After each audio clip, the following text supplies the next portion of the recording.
The Garmin Venu 4 strikes the balance between dressy smartwatch and fitness tool, going from meetings to mountain biking. The Venu series has always been this cross between true smartwatch and rugged fitness tool, and the Venu 4 is no exception.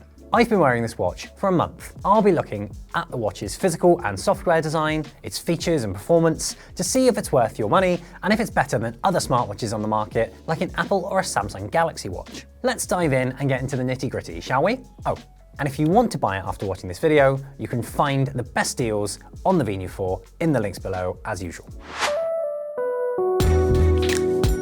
Whereas the stainless steel element of the Garmin Venu 3 was confined to the bezel, with the case itself made of plastic, Garmin has expanded its use of steel to include the case as well, and it looks all the better for it. The screen is bright.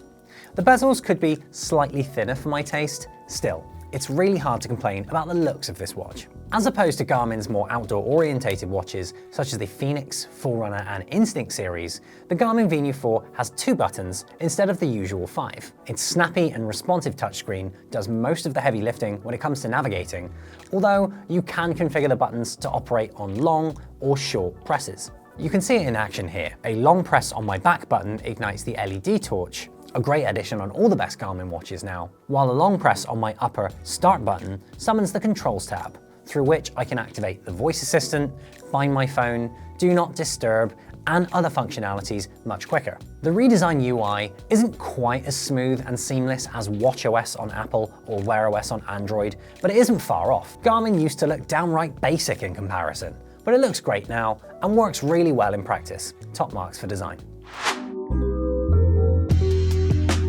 Tons of great features abound here.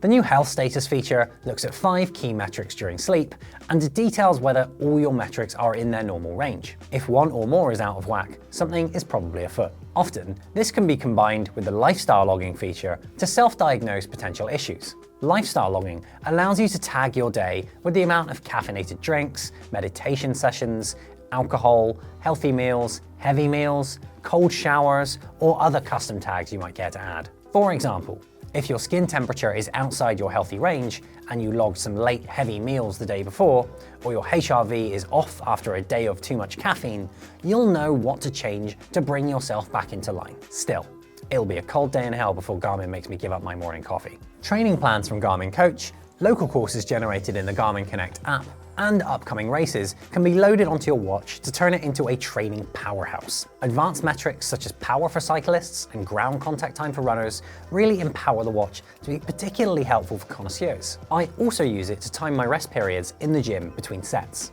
a useful feature in the strength workout profile. I am missing real full color maps here, but the basic follow-along directional arrow for longer courses will be good enough for most people. Smarts-wise, the control tabs features the Find My Phone and voice assistant functionalities, which are serviceable and useful, but pretty basic.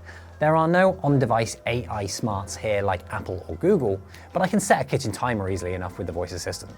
The LED torch is eminently useful in 3 tiers of powerful white light and a less aggressive red option, which is ideal for night running. A speaker and microphone allow you to take calls on wrist, which is useful in a pinch. However, without the option to connect the watch to your network without a phone via LTE, it's a convenience rather than a necessity. I compared the Garmin Venu 4's heart rate sensor, the upgraded Elevate V5, to a chest strap, the Polar H10, my litmus test for accuracy. During my tests, after a brief bit of initial variation, the Garmin Venu 4 tightened up and matched the Polar H10's readings very closely. After a 30-minute run, the Polar H10's average beats per minute for my heart rate registered as 156 BPM. The Garmin Venu 4 registered 151 BPM. For training purposes, that's certainly close enough for most. It isn't really a serious statistical outlier. Battery life performed as described too. The watch lasted a full 10 days, with multiple workouts before needing a battery top-up. The Venu 4 was comfortable to use and better to sleep in than a lumpy Phoenix or Instinct watch.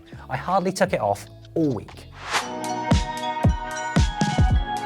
While its redesigned OS is great, the lack of full color maps and LTE stop it short of being a perfect 5-star watch. However, I still love it and will continue to wear it. I'm a known Garmin fan, but I'm the first to admit when Garmin's got it wrong. However, with the Venu 4, Garmin's knocked it out of the park. Thanks very much for watching, and we'll see you next time.